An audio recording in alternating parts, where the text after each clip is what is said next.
మీరు వేడి నీళ్ళతో తలస్నానం చేస్తున్నారా? మీరు చేసే ఈ మిస్టేక్ వల్ల మీ హెయిర్ ఫాల్ పెరుగుతుంది. మీకు తెలుసా? సో, తలస్నానం వేడి నీటితో చేస్తే అక్కడ మిగతా శరీరంతో కంపేర్ చేస్తే తలపైన ఉండే ఏదైతే చర్మం ఉంటుందో అది చాలా సెన్సిటివ్‌గా ఉంటుంది.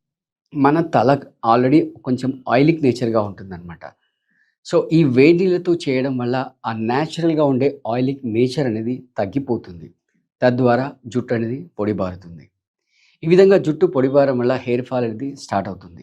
తలకి వేడి నీళ్ళతో స్నానం చేయడం మొదలెడితే, తలకి జరగాల్సిన రక్త ప్రసరణ ఏదైతే ఉందో దాంట్లో ఇంబాలెన్స్ వస్తుంది.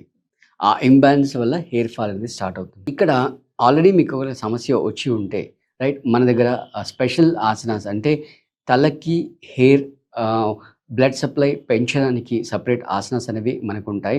సో, అంటే ఇన్వర్టెడ్ ఆసనాస్ బేసికల్‌గా శీర్షాసనం చాలా బెస్ట్. బట్ అందరూ శీర్షాసనం చేయలేరు కాబట్టి ఆల్టర్‌నేటివ్ కింద మనం పర్వతాసనం చేయొచ్చు. అలా విధంగా శశాంకాసన్, మండూకాసన్ గూడా చేసుకోవచ్చు.